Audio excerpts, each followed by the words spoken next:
there's one thing that over 95% in the world, or the people living in the world, are looking forward to. They think about it, they dream about it, they fantasize it, and that's money. Because money is a great resource that can bring a lot of things in our life. But have you ever asked yourself, what is your relationship with money? Do you have any perspective or some sort of a taboo around money? What is money doing from you apart from getting you some resources, some luxuries, food on the table? What is a deeper meaning of money? And for that, today I've found you a renowned global expert. He's a speaker, he's an educator, he loves to help people out, but he's done much more than that. He founded a company called Abacus, which actually started consulting and managing financial assets worth 3 billion US dollars. But now he's changed his approach. He's looking at the interconnectedness of things. He's looking at how he can encourage you, who's the listener, to have better relationships with your finances, not just looking at some percentages or some statistical value, but actually aligning psychology and years of traditions, or let's call them philosophies, coming from the Buddhist origin. And he's here to talk about it. Everyone, please welcome Spencer Sherman to the show today. Spencer, how Mm, are you? I'm feeling really excited, really great to be here, CJ. I think the world of money has, like you said, you mentioned the word taboo, and it's been kind of this neglected child. And I'm so glad that we're giving it attention because it's a big part of our lives. So happy Yeah, to be here. yeah, it's one of those things I tell people is that this is the only planet that we know of, at least, which runs on money. So the energetic sequence of money on this planet is quite high. Mm. And I mentioned Buddhist psychology. Tell me, or how did you get into looking at money from an alternative side? Because most of the people, they're always looking at money from statistics, from math, compound interest. How do you bring Buddhist psychology? Where did this all start? Yeah, well, often in Buddhism, like the first noble truth of Buddhism is that there is dukkha, which is a Pali word for there is dissatisfaction, there is suffering. And often when we hit a roadblock in life, especially with our finances, we have a wake up, right? And for me, there were several big wake ups. So there was a client who walked into my office and said to me, "Look, if you can double my money, I'll be free. I'll be able to do anything with my life. I won't have to keep being this attorney because I hate being an attorney and I want freedom. So please, if you can double my money, that is going to bring me so much freedom." And this was one of the most exciting days in my life, CJ, because I felt like I had picked a profession where I could deliver freedom to someone. And I was on this mission to help him double his money. He was a good saver. The markets also cooperated. And 4 or 5 years later, he's walking into the office and I'm looking at his statement and his money has already doubled. And I can't believe it. I am like just thrilled. I'm like, "Hey, I want to let you guys know," he and his wife, "that your money has doubled. You are now free. You've realized this intention that you came in with 4 or 5 years ago, and you can do whatever you want now. You're no longer dependent on money." And I am glowing. I'm radiating. And he's sitting there with this very despondent look on his face. He looks much more stressed today than he did 5 years ago to me. And I say, like, "What's up?" And he says to me, "We've been thinking about it and we realized that we actually need another doubling to really feel free." And it was like, wow. That turned out to be, in some ways the worst day of my life, Hmm. but also it it was a catalyst for me. It ignited me because it led me to realize that it's not so much about money. It's partly about that, but it's also about how we relate to it. and this never enoughness that he was voicing, that he had this idea that when I get to this number, then I'll be free. And like it's so universal that when we arrive at that number, we just want a new number. I mean, we might see this in other areas of our lives too. We say, "Oh, once I get to this level in the company, I'll be so happy." And as soon as we get there, there's a new level we want. If being vice president is not enough, now we want to be CEO of the company or something.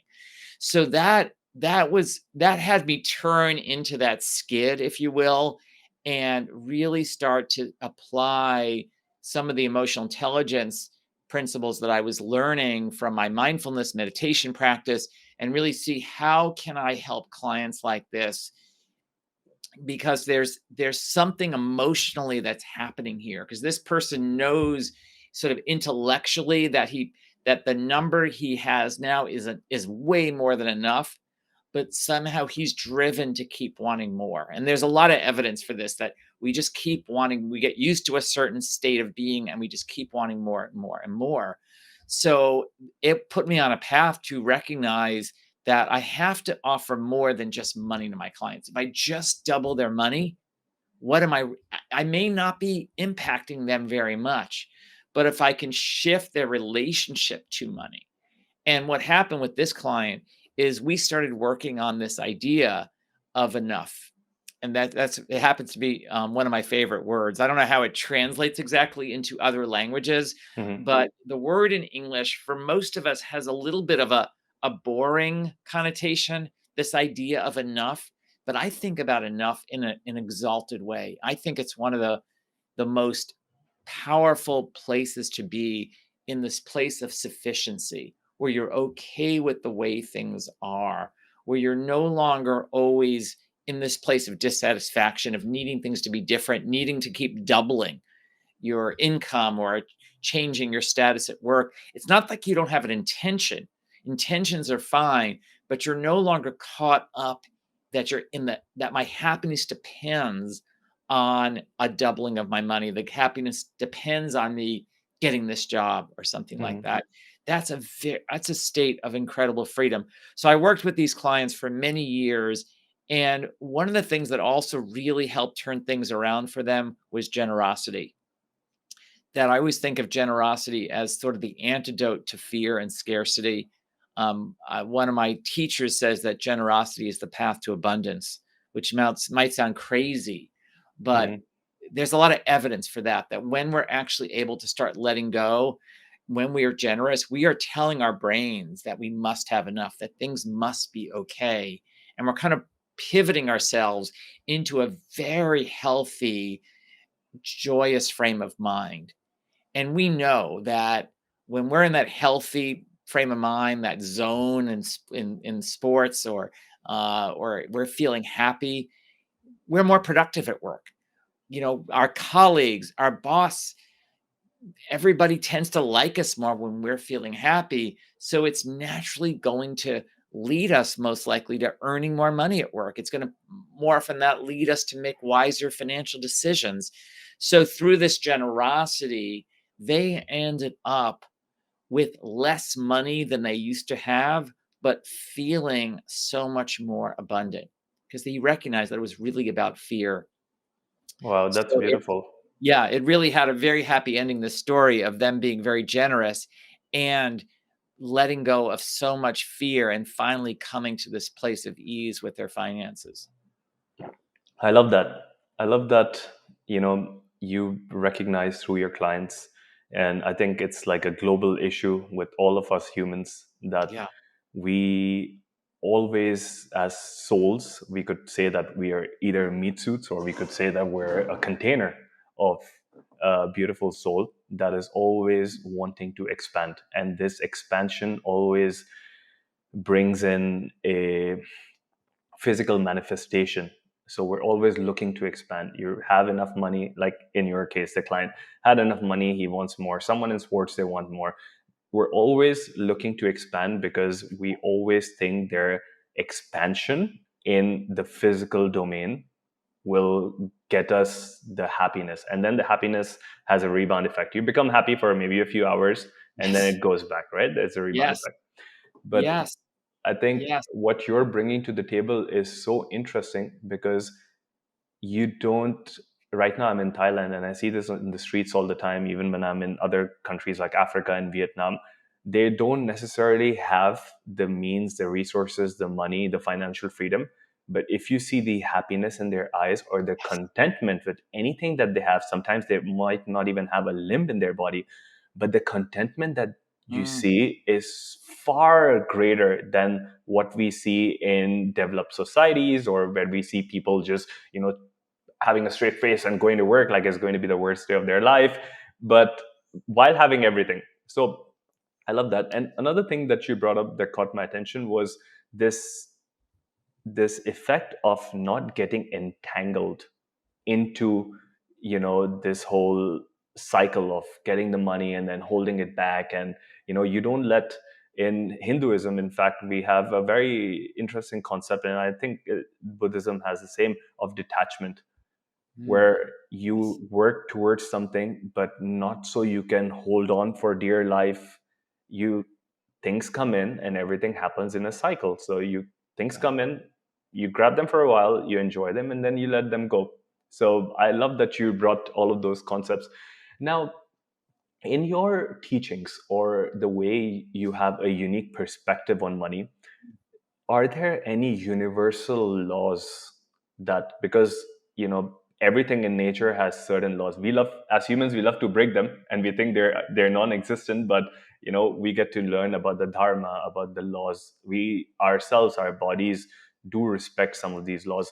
So does money have any sort of a dharma, any sort of a law? Oh, yeah. Yeah, that's a beautiful question, CJ. Yeah, I think, I mean, just starting with this enough principle is this possibility of recognizing that what you have today, that there's a way to frame it so that it's enough. Hmm. Now, look, I'm not saying if you're like starving on the street, but I'm talking about everybody else who's got sort of the very basics in life. If you can find a way to frame it in your mind so that you have enough money, you have enough status, you have enough intelligence, creative abilities, you have enough time. I mean, we're all saying, I'm out of money, I'm out of time, I'm overly busy. I mean, what is that doing to our whole nervous system?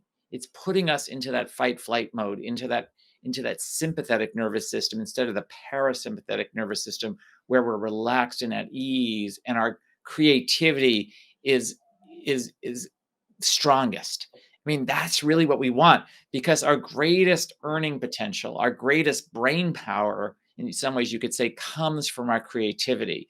So that developing this mindset of enough. I'm not saying this is easy, CJ, because we live in a world, especially in the West, it's a Hmm. culture of not enoughness. Of I'm out of everything. And in that is an admission of scarcity. So if we can start to break that cycle even a little bit, just soften that allegiance to that idea that you don't have enough. You don't have enough friends. You don't have enough of house. You don't have enough time or um, enough of anything. If you can soften that a little bit and start to use gratitude. Gratitude is a very powerful practice that we all know about, but it's another thing to actually do it. Start appreciating all the stuff you have, the material stuff you have, all the friends you have, the time that you have, the health that you have. Start to come from that place of gratitude and see what that does to how you show up at work tomorrow. See the difference in the quality of your being when you show up with that sense of fear and scarcity, which is what that idea does. That if I'm not in a place of enoughness, then I'm saying things like, I'll be okay when X happens, when I get that house, when I get that promotion, when I meet my partner. It's all future oriented. It's all coming from a place like, I'm not okay as I am. And that just produces a sense of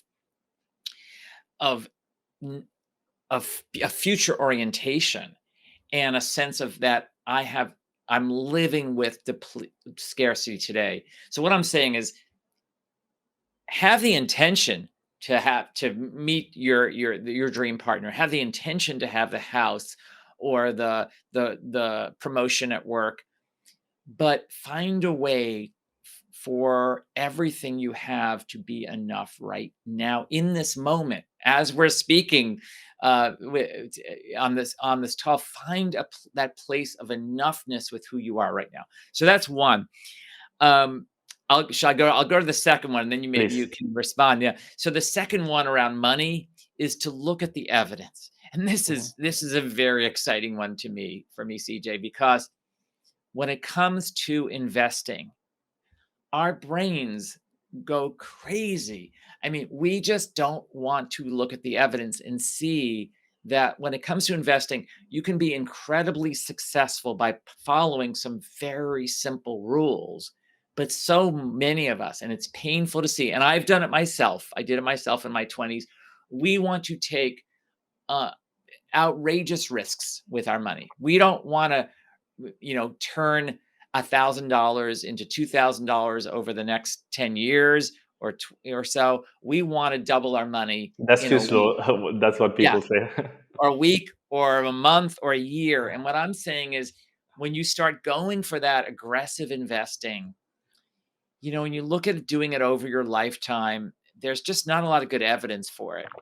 That this is an arena of your life, we'll say money, where you can rely on the evidence and do very well.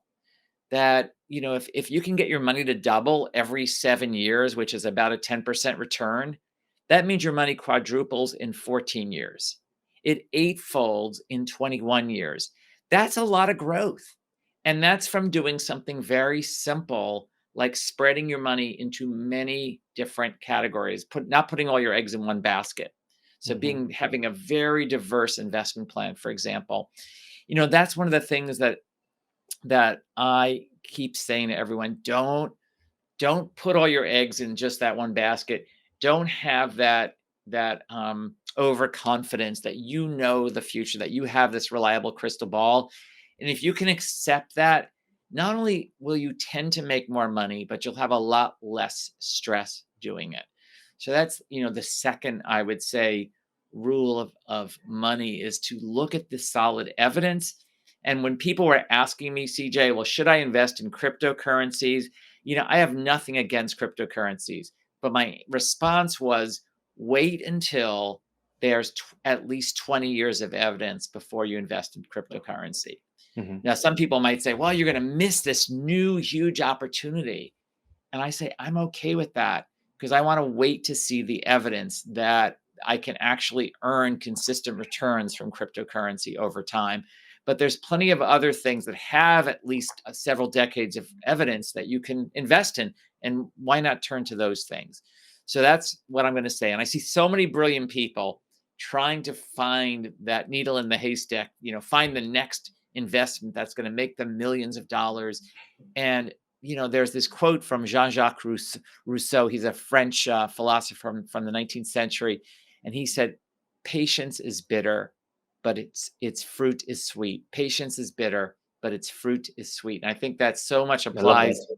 to life, but also to investing. So I'll say that's maybe the second one. I'll say a third one with money is to recognize that each of us, yourself, your business partners, your spouse, that we all have our bias. We all have beliefs Mhm. that were kind of cemented into the brain at when we were 5, 6, 7, 8 years of age.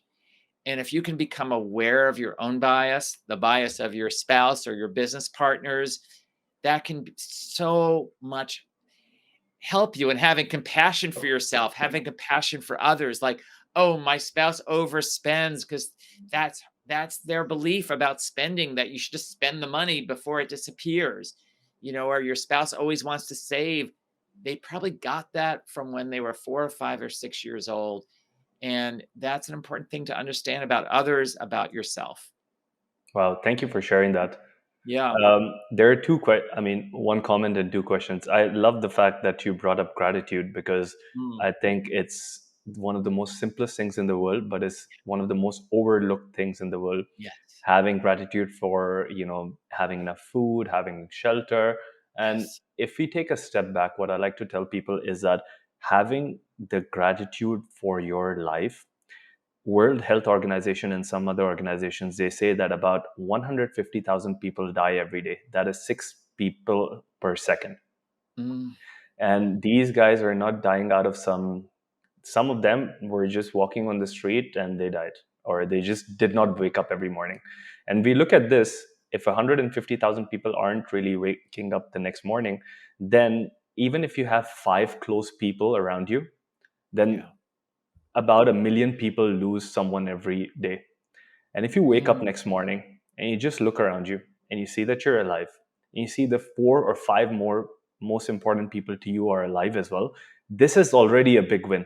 Like, to yeah. start your day, just to Yes. know the fact that, life, you have this gift of life every day. And what happens is, a lot of people, I look at things, a lot of people think that other people die, and they have this immortality. We always look at people and say that, oh yeah, someone died somewhere, and you never know, it could be you. So every day you have been bestowed upon this gift of life, and not to, like you said, not to live in the future moment, because you're missing out the blessings right now. You might be able Yes. to build that good relationship with your colleague or with your friend, which you are probably ignoring right now because you're too future driven, and you're only thinking that if I sacrifice this relationship or this time or this effort right now, is going to give me something greater in the future. But having I like to also say this, is that having happiness, peace, joy, all of these things are internal factors. They're not dependent on the external environment. The only Yes. thing that is dependent on the external environment, if the surroundings, the times, the market, is success. So your success actually doesn't, it depends on so many other factors which you don't really have control over. But there's Yes. one thing that you have control over, Yes. which is your feelings and your emotions. So if you are joyful Yes. in this moment itself, the fact that, you mentioned before that you can be in this parasympathetic state and you can have higher creativity, and you're just a nicer person. So Yeah. people love being around nicer people, and people like promoting nicer people, and people even trust people who are much more joyful in the moment, because they know that they are not dominant by fear or some of these other things. And the rules around money as well, like, thank you for sharing it, it's beautiful. My question to you is, if someone, let's say my partner, like my business partner, has Mm, a some kind of a bias around money, mm, and this bias, I now look at it, I recognize it, and I see that this bias is probably not going to be helping us out in the future. yeah. Is there, should, per myself or person X, should the person talk to them, should they go to them with some sort of an evidence that, hey, I've noticed this, I might be wrong, but here are a few facts that have happened in the past. Is there something that we could do? Like, what's your approach to this? Like, Yeah. Yeah, I think this is great. Ultimately, I want to suggest a courageous money conversation, which I mhm, think is so can be so powerful. But before we do that conversation with that person, what's important is to do some inner work first on ourselves. mhm, So the first thing I might do, let's say your business partner is always wanting to expand, and he's very aggressive in terms of wanting to expand the business, and a lot of his ideas have not gone anywhere, and it's led to a lot of stress, losing money, let's say. The first thing is to understand maybe the roots of his need for expansion. There's something mhm, there that's driving him to want to keep expanding, even though he's gotten a lot of evidence that it hasn't worked. He keeps going for it. So to have compassion, to recognize that he probably learned something. Maybe you can have a conversation about, hey, let's share our money histories together from childhood. That might be, it's an incredibly intimate and connected thing to do with someone. What was it like growing up in your family around money? What were the beliefs that you inherited from your parents, your grandparents? That's powerful to connect with someone like that. And through that, what's important is to start feeling some compassion for your business partner. Once you're no longer feeling resentful and you're more feeling compassion, then you can start what I call a courageous money conversation. And in that conversation, I think, yes, I think it can be very helpful. You don't necessarily have to do this. Sometimes just through feeling more compassion for your business partner, his behavior may change because he might have been feeling your resistance to expanding the company. And suddenly you're more compassionate about towards him. In that, something might sort of subconsciously change in him. Mhm. But let's put that aside for the moment. Having a courageous money conversation is a way of breaking that money taboo and a way of really healing things, because often we just avoid the money topic. So, what I suggest is starting that courageous money conversation with a positive intention, something like, "Hi, let's have it." I will first plan the conversation, have it at a time when neither of you are rushed, and then say, "Hi, my intention here is that our business flourish. I want you to be successful. I want me to be successful. I want both of us. I want the business. I want our clients to be successful." Is put forth an intention that validates everybody, well, especially you and your partner, especially that this person knows you're coming from a good place. Mhm. And then say, I'm concerned about some of what's happened, some of our, we've been going into trying to expand the business and it hasn't worked. And I'm wondering how you feel about it. So you notice I didn't blame him. I just said, I noticed that we've, we've started some new ventures. They haven't worked. I'm wondering how you feel about it, and see if he can own any of it. See if Mhm. anything comes up. The other thing that's very helpful is if you can appreciate something about this person. Like, I really appreciate that you are so expansion minded because I tend to be more fear based and you're more expansion based. And I love it. And I'm also a little concerned about that there's checks and balances on our business. And I want to be able to sleep at night too. And I'm wondering if we could figure out a way for both of us to get our goals and needs met. So I'm sort of coming from this larger perspective.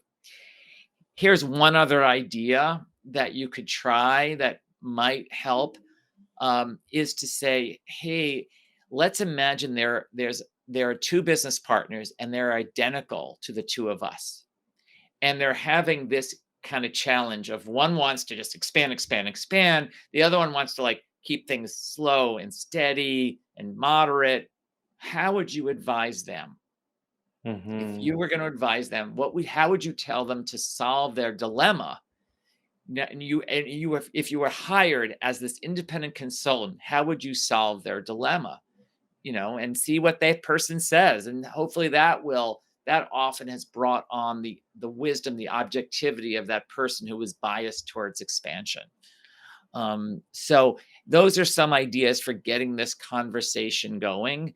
And I've seen great results come from them. And it's not without it doesn't have zero risk. There is some risk that it can't be upsetting depending on the way it's handled. And if it gets to a place where it feels kind of messy, you can always say, hey, what if we take a pause right now, come back to this tomorrow or in a week, or we get a neutral person to help facilitate us. You can always do that as well. Thank you for sharing that. I think that's quite powerful, especially taking a zoom out view and stepping Yes. outside your shoe and being in a neutral place. I think that's great. We also, along this conversation, we spoke about some emotions which are not really good. Could be fear, could be things like judgment, fear, shame, all of these negative-ish emotions.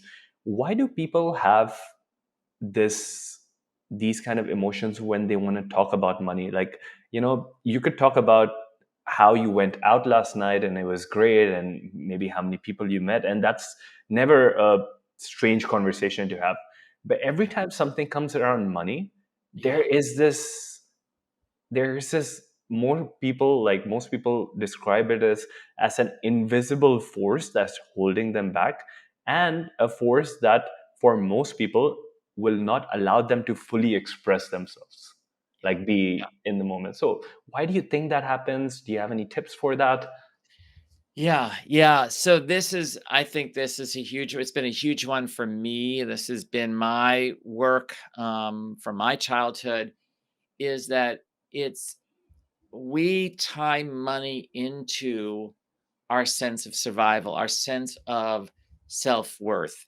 That, my net worth is actually equal. So we think, we believe on some level, even subconsciously, that our net worth signals or equals our self-worth.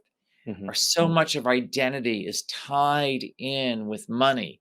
And when you have that strong identity tied in with something that's the basis in some ways in our culture for survival, it we go into that reptilian brain. We go into that fight flight mode, and around money so often we freeze. We don't, it's like, I don't want to share how much money I have, because if I have less than you, it makes me really inferior. Hmm. And if I have more than you, then I'm at risk of you invading what I have. I mean, it's kind of very primitive, but it's so tied in with our self-esteem, our identity, our sense of survival, that it produces very easily these feelings of shame, these feelings of anxiety, these feelings of fear. Because if I go to the store, and here's where our brains get distorted, is we go to the store and we're buying, you know, apples at the store, and they've doubled in price. That in itself is not going to shock our finances. But the idea that it doubled in price it can send a shockwave to the brain. We can interpret that as my life is on the line. And Hmm. our brains are very good at creating stories and often going to negative places. So on a feeling level, it can feel like my well-being is at stake with these apples doubling in price, and we can go into that fear. We lose a job or something, and we can go into that place of fear of, well, I just lost my job, and what if this also happens, and this happens, and this happens? And it just becomes overwhelming. And then we have this agreement in our culture where you can't talk about money in most cultures. So that makes it even extra hard. So you talked about shame. I mean, shame is something that can only exist in the privacy of our minds, really. When we start to talk about our situation, shame starts to evaporate, especially when we hear from others that they're wrestling with the same challenges, that they also have credit card debt, or they also are struggling, or feeling like they don't earn enough money or haven't saved enough money. Suddenly that shame starts to dissipate. So we have to start undoing this unfortunate agreement that we've sort of all made around not being able to talk about money. And I also want to say that it's not always appropriate to talk about money. So I often talk about finding people who are willing to have a more conscious relationship or conversation with you around money. Hmm. I love the self worth versus net worth thing that you Yeah. mentioned. It's now when I look at it, I think it's one of the most easiest ways to describe this. That most often we always feel that our self worth is always dependent on our net worth, especially when you have friends from different backgrounds and different jobs, and you see what they're doing, and maybe you're Yeah. moving into a new city. We tend to compare ourselves so Hmm. much, right? And I tell rich people and less rich people. I don't like to use the word poor people, but I like, people with a lot of financial resources and people with less financial resources, but maybe they have other resources, maybe they have spiritual resources. Hmm. That your self-worth is infinitely greater than your net worth. I Hmm. don't care if you have no money or you have billions of dollars. The problem with having lots of money is you become very dependent on that money, and you identify with it, and it limits your sense of the self-worth. Hmm. So for all of us, we need to start seeing that our self-worth is so much greater. Nobody would trade their money for a significant health challenge, for example. We all value our vitality way more than money when it really comes down to it. And we need to start sh- really feeling into um, how valuable our essence is, our presence is, our brain is, as you were saying, that all these things, our heart and our ability to feel for other, connect with others, those things have so much more value than our money could ever have.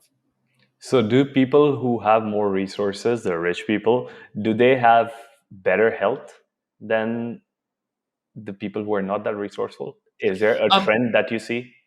Sometimes I would say at the extremes. I mean, I think people who really are struggling with, getting food together, or shelter together, yeah, sometimes you see differences in health, but you also see, I mean, I see a tremendous amount of anxiety amount around people who have a rich material life, that Hmm. they're managing 2, 3, 4 homes, which sounds great on the surface, but it can also add a lot to one's anxiety, and they just tend to have complicated lives. They're managing all these businesses and properties, uh, and everybody wants something from them. Hmm. And all of that can bring on a lot of stress. And there's a lot of comparison going on in the mind. And, that comparing mind is very painful, and really reduces our joy. Hmm. And believe it or not, as you climb up the ladder, if you don't have it in check, that comparing mind only gets worse. Hmm. 'Cause you you you've been depending on it all along, and you keep seeing people who have more than you, and you keep thinking, there's a part of the brain that keeps thinking like, "Oh, well, someday when I have that, then I'll be okay," like we were talking about earlier. And you're only when you say that to yourself, you're training your brain to be okay in the future. So then you have a brain that is never at rest right now. And that leaves you missing so much of the joy in life if you can't just rest in the present moment. Hmm. Yeah, it's funny how we are always comparing ourselves. So you said Yeah. earlier that one way to stop this comparison, or at least help a person out, is by identifying that he or she or they're enough within themselves right now, and that Yes. can cut off a little bit of the mental chatter. Are there any other ways or techniques that you have to, like, for a person who's listening to the show and the person finds themselves comparing themselves to a lot of people, what else would you tell them? Yeah. So it's not the easiest thing to do, but a lot of things in life that end up waking us up or helping us grow are not necessarily easy, right? Or fun things to do. So I'm going to say something that's going to sound very counterintuitive, but when you notice somebody who's got a larger home than you, or seems more successful, better job, they have more money, a nicer car, instead of staying in that place of envy and that place of, oh, I wish I had that, I want to invite you to try on wishing that person even more success than they already have. Hmm. It's the opposite of what our brains tell us to do. We say, "Well, can't that person have a little less and me have a little bit more? I hope something bad happens to them or something, or I hope something good happens to me." I want you to just wish that person even more success. May they flourish. May they be happy forever. That has been one of the most powerful practices I have ever done. I did it with a friend of mine who was having way more success in his life than my life. And every time he called me, it was so painful. And I started taking on this practice. It's actually, I borrowed this practice from Buddhism. There's a practice called sympathetic joy, where Hmm. you're wishing wellness to others to the point where you're able to feel joy when they feel joy. Hmm. You're able to, be joyful at the with the another person's success. And that completely changed my relationship with this friend, but it also changed my relationship with success in general. I think, in fact, I became more successful because I decreased the envy in my life. Because envy is like wearing a heavy backpack. It's a real burden if we go through life saying, "Oh, that person has more than me. That person has a better this than me, or more of this than me." It's it doesn't it doesn't enlighten us. It doesn't move us forward. That kind of those trains of thought. So try this out. I it took me doing this every day for about 6 weeks to actually see some movement, because I think Mhm. I was so wedded to this idea of feeling this envy, this comparing mind. Yeah, it's good because even energetically, what happens is when you have, or let's say vibrationally, when you have higher realms of vibration, which is love, joy, peace, wishing well for others, and then you have lower ones, shame, Yes. anger, and comparison, and all of those things. When you're too much in the lower realms of vibration, then it's like having a heavy backpack and going for swimming. Of course, you might be able to swim, but it's just going to be harder. It's going to be taxing, and it's not going to go on for a very long time. And I love this thing where you're actually, in a lot of the yogic teachings, they say that your ability to actually, because right now we look at our hands and our legs and everything, and this is our boundary of personal space. But if you Mm, can extend this boundary onto the world, and there are meditation practices for that and yogic practices, but if you can extend that, then everything that you see and everything that you encounter, your friend in that case, it becomes a part of you. And mm, this is how, when you can experience the love, the joy, or the happiness, or the success for others, it becomes, in quantum physics, it's also called, in a way, quantum entanglement. So you mm, entangle these two objects, and then they're circulating all the time. So it's a cycle that keeps on going on. You give more love and respect and feelings of happiness, and those feelings, like everything in life, is in a cycle. So they turn back and they come to you, and maybe it yeah. takes a little bit of time, but then once it comes, is the same thing as, um, I had this question for you as well. Every time we, let's say for example, you go out to a restaurant and probably you had to pay a little bit more than you expected, and then you have a little bit of maybe guilt or anger while you're giving that money. But if you look at the energetics of money and the energetics of this cycle, then every time you give something, and you give something with happiness and with peace, and you Mm, actually thank the money for going into this whole economic cycle, and then probably is just like the cycle is going to come back to you with that same sort of unhappiness. But if you are projecting emotions of, I shouldn't have paid so much, why does my money go away, why is this happening, and then money as an energy wouldn't want to come to you, because you're not like really joyful. Just like another person, if you're always angry at a person, if you're always blaming a person, yeah. the person is Yeah. not going to come back to you. So Yeah. yeah, so this is what I think as well. I want to cover one more thing with you, is Beautiful. which goes above, sometimes can go above money. It's this whole concept of abundance.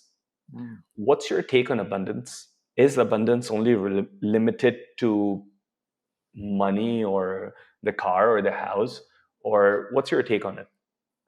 Yeah, my take on abundance is that it's full spectrum. It includes everything. It's like this abundance of vitality, of creativity, of um, of compassion in our hearts, of sense of humor, of insight. And we can have abundance in many, many dimensions. And unfortunately, we think so much of that word abundance with the material world, but there's so much more to it. I mean, that's just one sliver of to me, of the whole spectrum of that word abundance. And that, I think often when we're abundant in all these other qualities like joy and all these things, as you were saying earlier, it often leads to more money. Mhm. But it's coming from a place where it's sustainable, and that we're receiving all these good feelings in the process. So to me, focusing on what brings you joy, what brings you warm heartedness, what brings you creativity in your life, those qualities in general will lead to a much more fulfilling and financially rewarding life in general. Amazing. I think Thank you for so. sharing that. We're nearly coming to the end of the show, and thank you so much for sharing all of your knowledge and expertise and wisdom with us. My final question to you is, if you had a time machine, and let's say you could go back in time and you could meet your younger self, and you could give your younger self one piece of advice, what would that be? Hmm. Okay, I might have to give two things, but Go let's for see. it. You can give two things. Okay, uh, I think the mind is going to try to trick you and say that this next purchase, this next car, this next house, this next, thingamajig that you buy is going to give you lasting happiness. And just know that it won't. Just go in. It might give you some jolt of happiness. It might be functional in your life. It might make your life easier in some way. But to find the happiness in here and not search for it on the internet or in stuff. And the second one is four letters. It's UPOD, which stands for under promise, over deliver. Hmm. I wish I could tell my younger self, under promise, over deliver. Tell everyone that you're going to get there by 6 o'clock and show up at 5:30 or 5:45. Tell everybody that you're gonna create margins for your company of 15% and then deliver 18% margins. Uh, you know, tell your client that it's going to take you a week to get back to them and get back to them in 2 days. That under promising, over delivering, not only does it produce less stress for you because you've given yourself much more bandwidth now, but everybody else is going to love you because so much of life is like expectations. And if Hmm. you tell someone, I'm going to have dinner ready by 6 and it's not ready by 6, you're going to get some disappointed looks. Tell people it's going to be ready by 6:15 and then get it on the table by 6:05 or something. It's like, see if you can keep, because this is what you have control over, right? Is what you tell people you're going to deliver. So under promise, over deliver, I'd say. And so those are two. I have several more, but I think those are two things that I would love to tell my younger self because I wasn't very good at either one. I bought things thinking I'd get eternal happiness, and I didn't under promise, over deliver. And I think I have a bunch of um, other stuff. I have a bunch of free resources on my website, CJ, and Oh, please. I can Would be share amazing. What's my. your website? I have a link for that. It's spencer-sherman.com/free. Spencer-sherman.com/free. And you'll find a whole set of free resources, including ideas on what I should have told my younger self. Wow, that's amazing. Thank you so much for sharing that. And thank you so Yeah. much for your generosity of Yeah. making those free things available. We'll put that on the show notes so people can see, and we'll put it on all of our social media channels. Spencer, I have had a great conversation. I've got to learn so much from you. Thank you so much for all the good work that you're doing, especially around the world, in the world of making people realize things which are already true, and things that people haven't realized yet. But I'm sure with you being around the world and teaching us how to, it'll make their life journey much easier. Thank you for all the things that you've done into your life and all the personal growth that you've achieved that now you're sharing with us. Um, so I'm really grateful. Thank you so much for today. And everyone else, this is me, CJ, your host, signing out from the Shift with CJ podcast. Everyone, have a great day, a great week, a great lifetime. See you guys later.